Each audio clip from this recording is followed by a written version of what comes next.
నమస్కరించి వైశ్య వికాస వేదిక ఆధ్వర్యంలో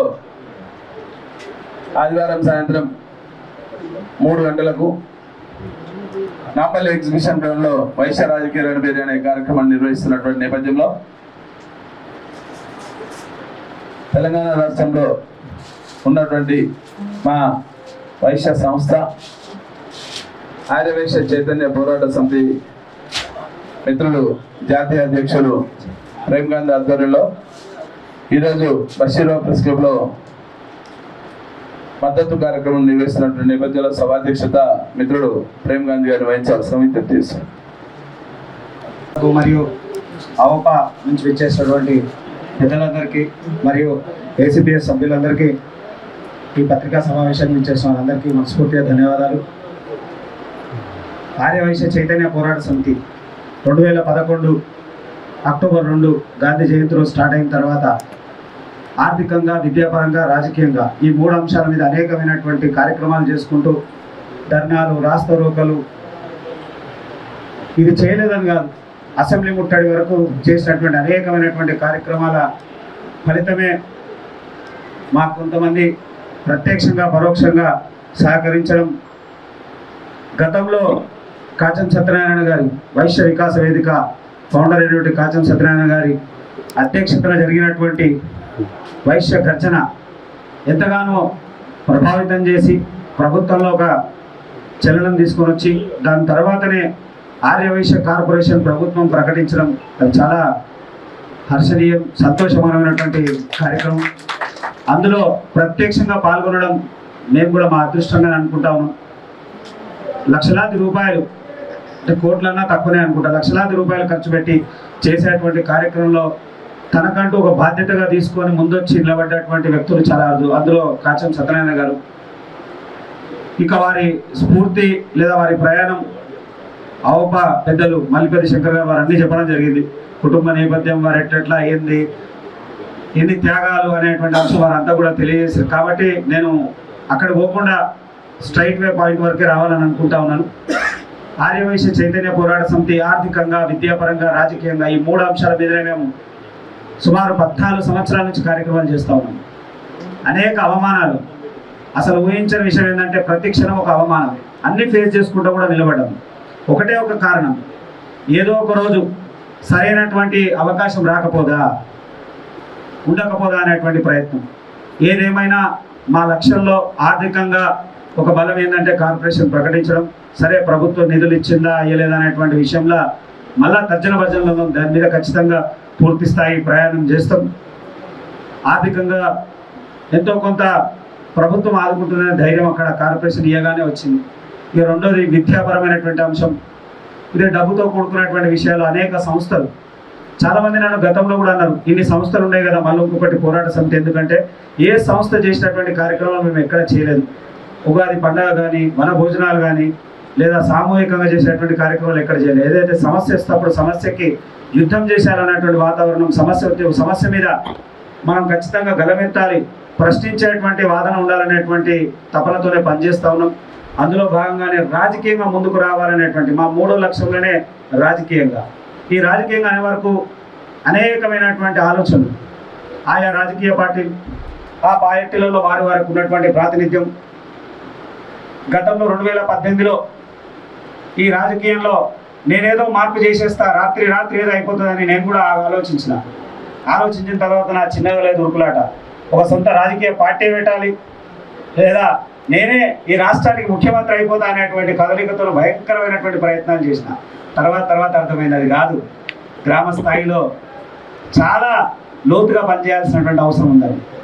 అప్పట్లో 2018లో ఒక కుల సంఘము ఇప్పటి వరకు నాకు తెలిసి 70 సంవత్సరాల చరిత్రలో ఒక కుల సంఘము 33 మందిని వైశ్యస్ ఎవరిని ఎమ్మెల్యేలుగా నిలబెట్టలేదు. మేము నిలబడితే గెలుస్తారని ఏం కాదు. సాధారణమైనటువంటి కిరాణా షాప్ అమ్మాయి నిలబెట్టినాం, ఒక ఆటో డ్రైవర్ నిలబెట్టినాం. కారణం ఏంటంటే రాజకీయాల్లో కదలిక రావాలని. మేము కూడా అంటే ఏ సామాజిక వర్గం బాగుపడాలన్నా చివరి లక్ష్యం రాజ్యాధికారం వాళ్ళ వైపు ఉంటే ఖచ్చితంగా ఆ సామాజిక వర్గం బలపడుతుంది అనేటువంటి నమ్ముతున్నటువంటి వ్యక్తిగా ఆ ప్రయత్నంలో నేను చాలా వరకు చూసిన. దాని తర్వాత అనిపించింది అది కాదు, ఆయా పార్టీలో మనమే ఒక సొంతంగా పార్టీ పెట్టి నిర్ణయించడం అనేది అది అంత చిన్న విషయం కాదు. మహా మేధావులకే సాధ్యం కానటువంటి విషయం. ఉదాహరణకు చిరంజీవి గారే అనుకుందాం, దేవేందర్ గౌడ్ గారే అనుకుందాం, విజయశాంతి గారే అనుకుందాం, అనేక మంది వీళ్ళంతా కూడా తెలంగాణ ఉద్యమమో లేదా ఇంకో లక్ష్యమో ఏదో లక్ష్యంతో తన సొంత రాజకీయ పార్టీని పెట్టి విస్తరించాలనేటువంటి ప్రయత్నం చేసినప్పుడు చివరి వరకు వారు సాధ్యం కానటువంటి విషయం. దానికి కూడా గల కారణాలు చాలా వ్యయ ప్రయాసాలు, డబ్బుతో కూడుకున్న విషయము. సంవత్సరాలు తడబడి పనిచేయాల్సినటువంటి అవసరం ఉంటుంది. ఎప్పుడో కాంశీరామ్ గారు పెట్టినటువంటి పార్టీ చాలా సంవత్సరాల తర్వాత అధికారం రావడం, ఎప్పుడో బీజేపీ ఇప్పటిదాకా పెద్దలు వారు చెప్పినట్టు చెప్పారు. ఆర్ఎస్ఎస్, నేను కూడా ఆర్ఎస్ఎస్ మూలాల నుంచే నేను కూడా ఆర్ఎస్ఎస్ నుంచే ప్రాథమిక, ప్రథమ వర్ష, ద్వితీయ వర్ష చేసి ఆ యొక్క మూలాల నుంచి వచ్చిన. ఎప్పటి నుంచో ప్రయత్నం చేస్తూ ఉంటాం. ఈ రాష్ట్రంలో ఇంకా బీజేపీకి అధికారం రాలేదు. అంటే దేశవ్యాప్తంగా ఉండేటువంటి ప్రయత్నం. అలాంటిది ఒక సాధారణమైనటువంటి ప్రాంతం నుంచి మనము ఈ రాష్ట్రంలో అప్పుడు ఉమ్మడి ఆంధ్రప్రదేశ్ ఉన్నప్పుడు మేము పెట్టినటువంటి సంస్థ కాబట్టి అది అంత ఈజీ టాస్క్ అయ్యేటువంటి విషయం కాదు అన్నప్పుడు, పూర్తి స్థాయి ఆలోచించినప్పుడు రాజకీయంగా ఎదగాలంటే ఆయా రాజకీయ పార్టీలో ఉన్నటువంటి వ్యక్తుల్నే మనం చైతన్యపరచడం, ఆ దిశగా ఆలోచించినప్పుడే పెద్దలు కాచం సత్యనారాయణ గారు వారు కలవడం, వారితో చాలా దగ్గర పరిచయాలు ఉండడం, వారితో అనేక సందర్భాలు కలిసినప్పుడు వారు ఒక మాట అన్నారు, ఏదేమైనా కానీ ప్రేమ ఖచ్చితంగా నిలబడతారు. అన్ని రాజకీయ పార్టీలు వారు స్వతహాగా ఉద్యమ నాయకులు బీఆర్ఎస్ పార్టీ నుంచి ఉన్నారు. బీఆర్ఎస్ పార్టీలో ఉండే ఇప్పుడు ఆ పార్టీలో గత టీఆర్ఎస్ ఇప్పుడున్న బీఆర్ఎస్ ఆ పార్టీలో చాలా కీలకమైనటువంటి వ్యక్తి.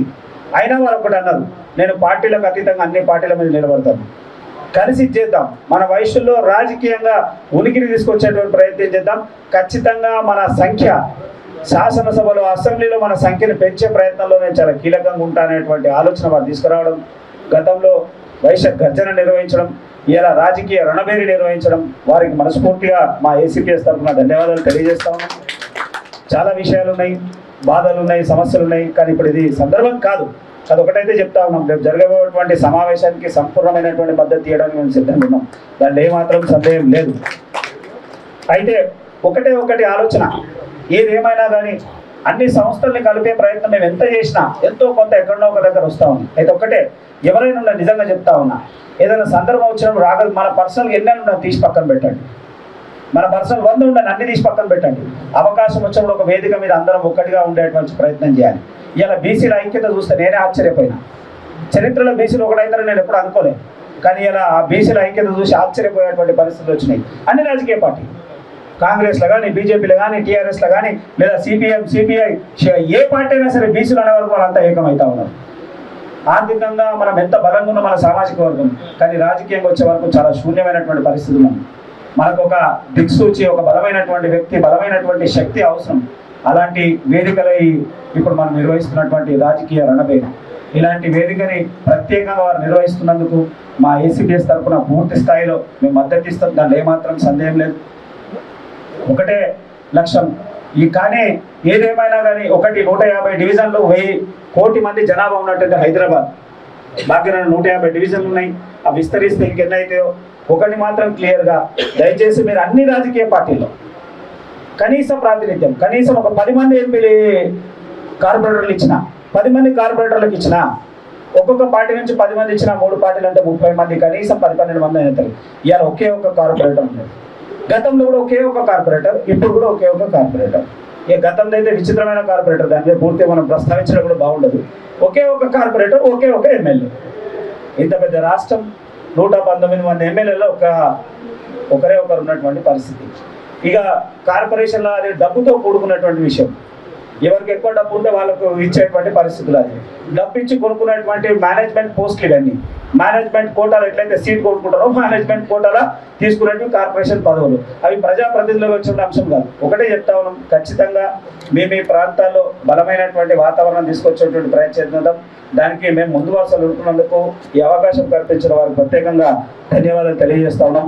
ఇప్పుడు మా రంగారెడ్డి జిల్లా అధ్యక్షులు సతీష్ గుప్తా గారు మాట్లాడాల్సిందే కోరుతా ఉన్నాం. మీద ఉన్న పెద్దలందరికీ కూడా నమస్కారం.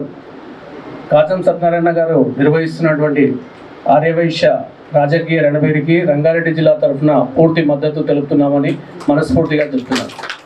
అందరికీ ధన్యవాదాలు. వేదిక అలంకరించిన పెద్దలకు నమస్కారం. ఏసీబీఎస్ అధ్యక్షుడు ప్రేమ్ గాంధీ గారు పిలుపు మేరకు ఈ 3వ తారీఖు జరిగే కార్యక్రమం విజయవంతంగా నిర్వహిస్తామని తెలియజేస్తున్నాను. అటువంటి అంశం కాదు కాబట్టి కొంత ఇది చేసినాము, కొంత సమయం లోపించింది కాబట్టి కొంత ఇది చేయలేదు. ఖచ్చితంగా పూర్తి స్థాయి వాతావరణాన్ని చూపించేటువంటి ప్రయత్నం చేస్తామని మరొకసారి తెలియజేసుకుంటూ ఇప్పుడు కాచం సత్యనారాయణ గారు వారు మాట్లాడాల్సిందే కోరుతాం. మిత్రులకు వైశ్య సోదరులకు నమస్కరించి ఈరోజు ఆర్యవైశ్య చైతన్య పోరాట సమితి జాతీయ అధ్యక్షులు మిత్రులు ప్రేమ్ గాంధీ గారి ఆధ్వర్యంలో నిర్వహిస్తున్నటువంటి పత్రికా సమావేశం మరియు గోడ పత్రికల ఆవిష్కరణలో భాగంగా వైశ్య వికాస వేదిక నిర్వహిస్తున్నటువంటి వైశ్య రాజకీయ రణబేరికి ఆగస్టు 3 మధ్యాహ్నం 3 గంటలకు నాంపల్లి ఎగ్జిబిషన్ గ్రౌండ్లో నిర్వహించేటువంటి కార్యక్రమానికి ఆర్యవైశ్య చైతన్య పోరాట సమితి సంపూర్ణ మద్దతు తెలిపినటువంటి నేపథ్యంలో వారికి మా వైశ్య వికాస వేదిక నుండి ధన్యవాదాలు, అభినందనలు తెలుపుచు గతంలో కూడా మేము చేసినటువంటి వైశ్య గర్జన అక్టోబర్ 1, 2023 సరూనగర్ స్టేడియంలో చేసినప్పుడు దాదాపు 60 రోజులు కలిసి ప్రయాణం చేసి ఆర్యవైశ్య చైతన్య పోరాట సమితికి ఎక్కడెక్కడైతే శాఖలు విస్తరించున్నాయో అన్ని శాఖల ద్వారా వైశ్యులని కూడగొట్టి ఆ రోజు సరూనగర్ స్టేడియంలో జరిగినటువంటి వైశ్య గర్జనని విజయవంతం చేసే దాంట్లో కీలక పాత్ర వహించినటువంటి మిత్రుడు ప్రేమ్ గాంధీని అభినందిస్తూ మరొకసారి ఆ సమయం ఆసన్నమైన మిత్రులారా, దానికోసం స్థానిక సంస్థల ఎన్నికలు వచ్చేటువంటి నేపథ్యంలో ప్రభుత్వానికి కనువిప్పి తీసుకురావాల్సినటువంటి అవసరం ఉన్నది. ఆర్యవైశ్య చైతన్య పోరాట సమితి ప్రధానంగా వారికి ఉన్నటువంటి డిమాండ్ ఆ రోజుల్లో పుష్కర కాలం కింద తీసుకున్నటువంటి నిర్ణయం ఏదైతుందో ఆర్యవైశ్య కార్పొరేషనే కావాలని చెప్పి ప్రధానమైనటువంటి డిమాండ్ పెట్టడం జరిగింది. ఆ రోజుల్లో ప్రేమ్ గాంధీకి చెప్పడం జరిగింది, ఒక ఆర్యవైశ్య కార్పొరేషన్ ఒకటే జిందతుల స్మత్ కాదు, ఒక జెండు బాంబు కాదు. అన్నిటికీ మన కరోనా కాలంలో మా కేసీఆర్ గారు చెప్పారు అసెంబ్లీలో, ఏముంది పారాసెటమాల్ డోలో వేసుకుంటే అయిపోతుంది, అదొక్కటే అని మా ప్రేమ్ పాప నమ్మిండు. ఒక కార్పొరేషన్ చైర్మన్ కోసమే, కార్పొరేషన్ కోసమే ప్రకటించే దాంట్లో ఆయన కీలకంగా పనిచేస్తుంది. దాన్ని ప్రభావితం చేసుకొని మేము పెట్టినటువంటి నేపథ్యంలో ఒక 10 డిమాండ్లని ఆ రోజుల్లో పెట్టినాం. దాంట్లో ఒక డిమాండ్ మాత్రమే ఆర్యవైశ్య కార్పొరేషన్ చెప్పినాం. ఎందుకోసం చెప్పినామంటే ఒక దూరదృష్టితో ఉన్నది, దురదృష్టాన్ని మనం ఎన్నట్టే ఉంటుంది కాబట్టి ఆ దురదృష్టితో ఆలోచించి మేము ఆ రోజు ఒక 10 డిమాండ్ పెట్టడం జరిగింది. దాంట్లో ఒక డిమాండ్ని సఫలీకృతం చేసే దాంట్లో ప్రేమ్ గాంధీ సఫలీకృతమైన మా వైశ్య వికాస వేదిక ఆర్యవైశ్య చైతన్య పోరాట సమితి కలిపి వైశ్య కార్పొరేషన్ నిర్వహించడం ద్వారా ఈ రోజు ఉన్నటువంటి కాంగ్రెస్ ప్రభుత్వం మాకు వైశ్య కార్పొరేషన్ ఇచ్చినందుకు కాంగ్రెస్ ప్రభుత్వాన్ని రేవంత్ రెడ్డి గారిని అభినందిస్తున్నాం. కానీ దౌర్భాగ్యమైనటువంటి పరిస్థితి ఏంటంటే 2024 మార్చిలో కార్పొరేషన్ అనౌన్స్ చేస్తే 2024 నవంబర్లో ఛార్జ్ తీసుకుంటే 25 కోట్ల రూపాయల నగదుని మేము ఇస్తున్నాం కార్పొరేషన్ చెప్పినటువంటి నేపథ్యంలో 25 పైసలు కూడా ఈ రోజు వరకు ఇవ్వాలి. మిత్రులు, దీన్ని ఆలోచించాల్సినటువంటి బాధ్యత. రేపు రాబోయే కాలంలో ఇంకొక 100 నామినేటెడ్ పదవులు ఉన్నాయి.